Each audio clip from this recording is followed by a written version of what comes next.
Si VP Sara, dito po may video kasi, no? May video. Si VP Sara na siya po ay bumisita somewhere in Visayas. Calbayog, Samar.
So, yan po kita nyo ito si VP Sara.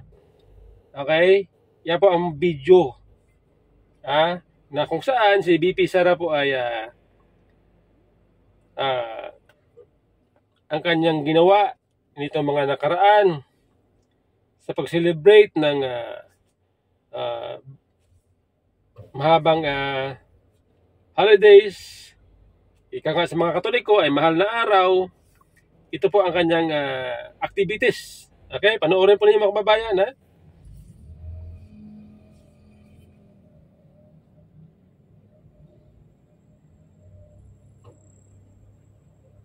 Okay. Galing ng BP, ano? Hindi mo isipin na siya po ay Vice President. Sapagkat biruan nyo ba naman, pupunta ng kabundukan, liblib na lugar, pinuntahan yung mga liblib na lugar para kamustahin itong mga kababayan natin doon na maliliit, mga mahihirap. Ako yung natatakot Ako yung nag-aalala kay BP. Bakit? Kasi delikado yung ginagawa niya. Pupunta sa lugar, isang lugar. Alam naman natin na galit po kay VP Sara ang mga NPA. Kaya tayo po ay nag-aalala na sa kaligtasan ni VP Sara. Pero yan po ay hindi niya alintana. Talagang ang kanyang desire, ang desire ng puso niya na bisitahin, alamin itong mga kababayan natin na nakatira doon na maliliit. Okay? Yan po mahalaga sapagkat alam po ninyo mga kababayan na ito pala yan. Yung ginagawa pala ni VP Sara na yan, na pagpunta sa mga liblib na lugar, yan po pala ay dati niya nang ginagawa. Siya ay mayor pa lang. Ginagawa niya na pala yan. Best mayor o mayor ng Davao. Ginagawa niya na yan. Para malaman niya ang pamumuhay, ang pangangailangan ng mga tao na nakatira sa mga liblib na lugar. Para malaman niya, ginagawa na yan, para malaman niya kung ano ang dapat tulong na kailangan ibigay sa mga tao doon. Katulad yan, sa Calbayog, umakyat sa ilog, sa bundok, nakisimba, nakikain sa mga maliliit na tao o ordinaryong tao, nakisalamuha. Okay, yan po pala ay ginagawa niya, mga kababayan, para malaman niya kung sino-sino itong dapat tulungan. Okay? Ginagawa niya pala yan para malaman niya kung sino-sino itong mga bata na kailangan tulungan ng pag-aaral sa pag-aaral. mabigyan ng scholarship. Oo. Yan pala ang dahilan niya kaya siya umaakyat sa kabundukan, sa mga liblib na lugar. Kasi meron akong video na panood nung kailan ba yun, last month na yata. Isang teacher, siya po ay membro ng indigenous people sa Davao. Okay? Siya po ay nagtapos ng bilang teacher na sa pamamagitan ng scholarship na ibinigay ni VP Sara. Ang dahilan, kaya daw po siya napasama, nabigyan ng scholarship, ay dahil lamang sa ito si VP Sara at yung tatay niya tatay nung isang babae na nagtapos ng teacher sa pamamagitan ng scholarship ay nagsulimais ng kasal. Ngayon ito si VP Sara imbitado doon sa kasal na yon. At doon sa kasal na yon, doon nalaman ni VP Sara ito pangalan ng babaeng ito na membro ng IP at siya ay nabigyan ng scholarship at ngayon graduate na siya ng pagiging teacher. Libre po siya pinaaral ni VP Sara. Okay, yan pala ang purpose niya na ginagawa ni VP Sara. Pupunta ko saan ng lugar para alamin ang mga tao doon, mabigyan ng hanap buhay, mabigyan ng matulungan sa pag-aaral ang mga bata. Ang ganda, di ba? Ang ganda. Kaya ako naisip ko na ito si VP Sara po ay kahit walang eleksyon, kahit hindi siya kandidato, pumupunta sa mga iba't ibang lugar. Tulad niyan, hindi naman siya kandidato eh. Pero ang kanyang ginagawa, tulad yan, pumupunta sa mga iba't ibang lugar, liblib na lugar. 'Di ba? Kahit hindi siya kandidato, ibig sabihin, ang kanyang ginagawa ay nasa kanyang puso. Hindi dahil sa politika.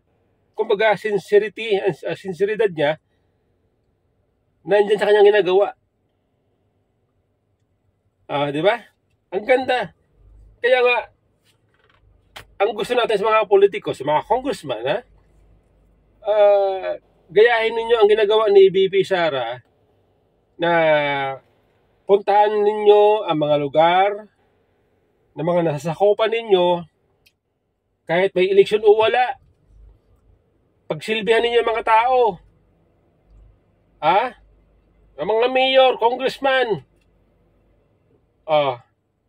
Hindi yung pupunta lang kayo sa ibang lugar kapag may eleksyon. Magpapakita lang kayo sa ibang lugar, sa mga liblib na lugar kapag may eleksyon. Kaya tuloy kayo ay napupulaan ng tao na ang ginagawa nyo ay dahil lamang sa politika. Dapat gayahin ninyo si VP Sara tulad nyo, VP Sara. Kaya naman, itong si VP Sara, mahal na mahal ng tao. Hindi ba? Dahil sa kanyang paglilingkod tulad niyan. Walang halong politika. Di ba? Siya ay talagang sincere na maglingkod sa taong bayan. Di ba? Ganyan dapat. Kaya tingnan niyo mga kababayan tingnan niyo ang kanyang latest survey. Napakataas. Base sa survey ng Pulse Asia, siya po ay nakakuha ng 59%, 61% trust and approval ratings. Samantala itong kanyang mga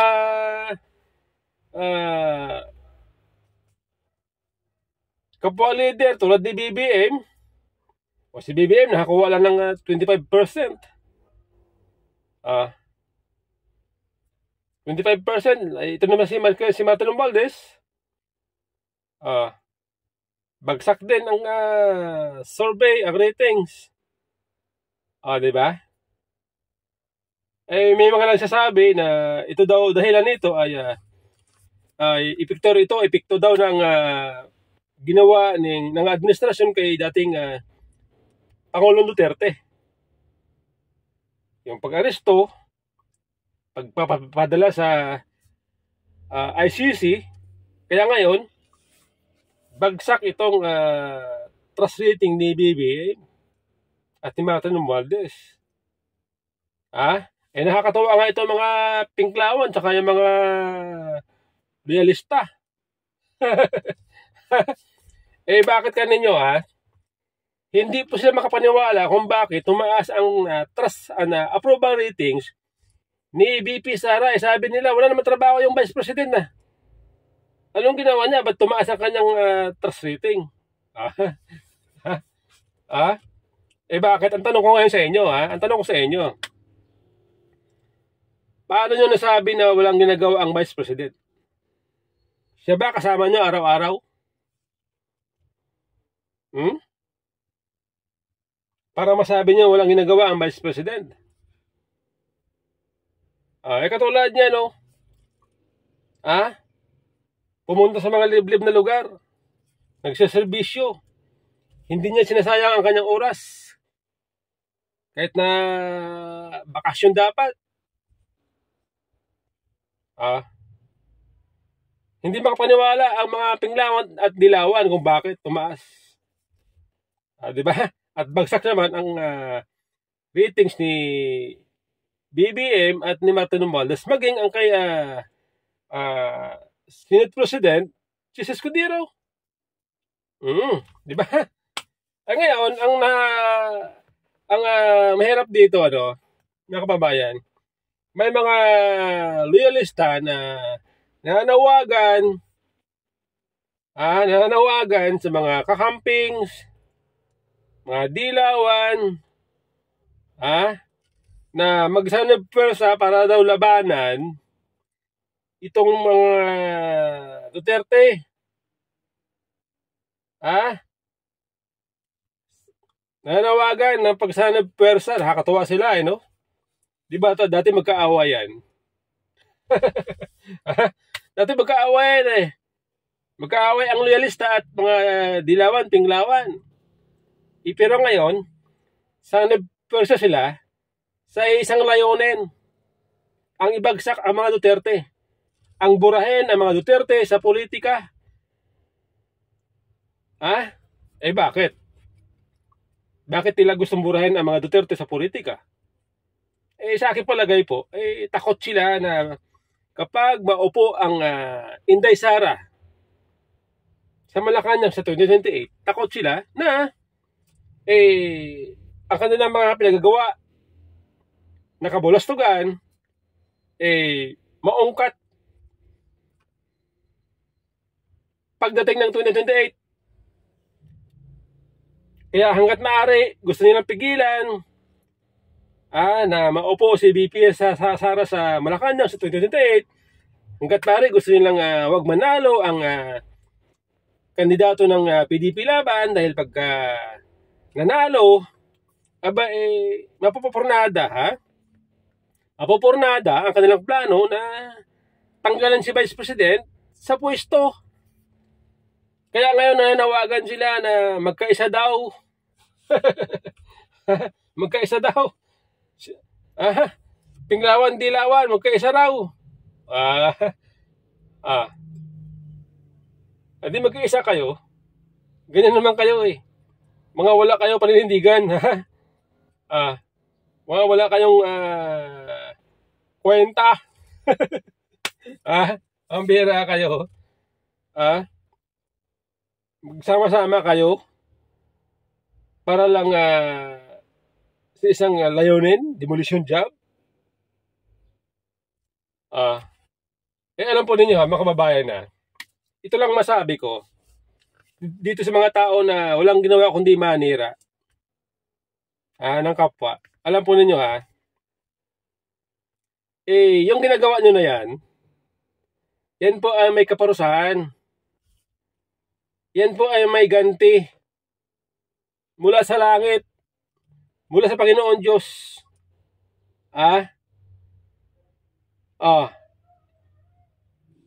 Example dyan. Ito mga Pinklawan, Dilawan, na walang ginawa kundi manira ng manira sa mga Duterte. Saan ngayon? Saan ngayon?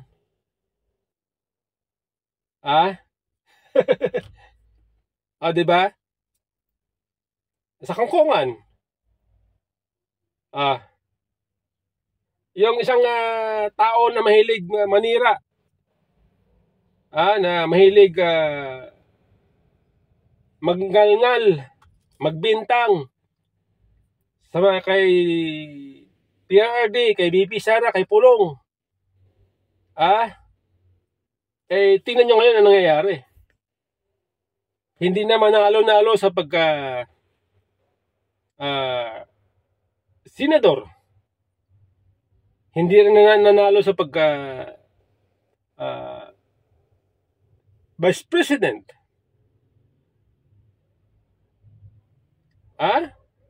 Ngayon, tumatakbong mayor somewhere in Metro Manila. Nakita ko sa survey, lagapak din sa survey. Bakit nagkakaganon?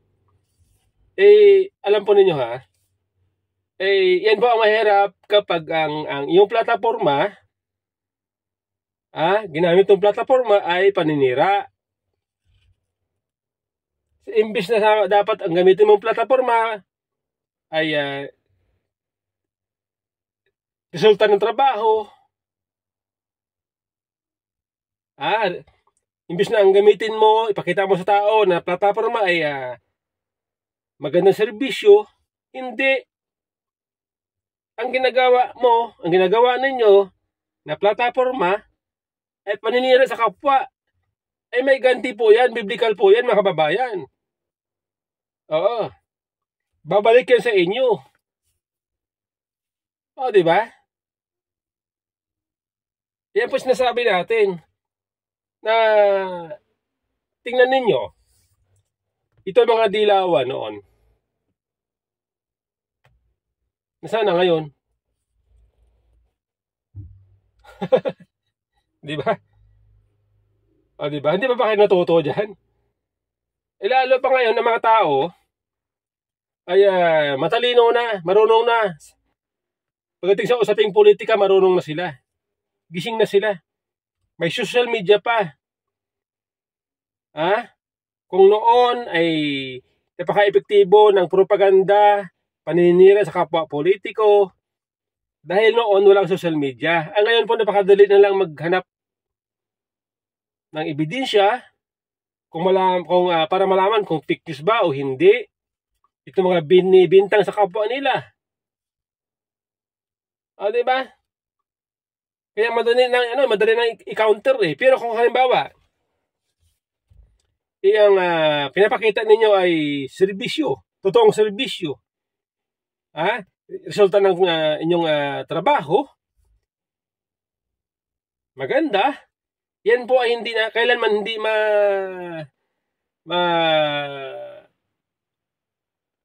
papasinungalingan.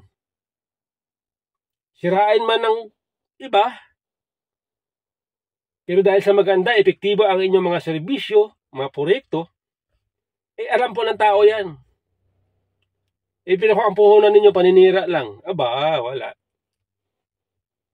Wala. Magalit lang sa inyo ang tao, pati Diyos magagalit sa inyo. Ganun po yun. Biblical po yan, mga kababayan, biblical po yan. Sabi nga sa Bible, huwag mong husgahan ang iyong kapwa. Bawal po yan.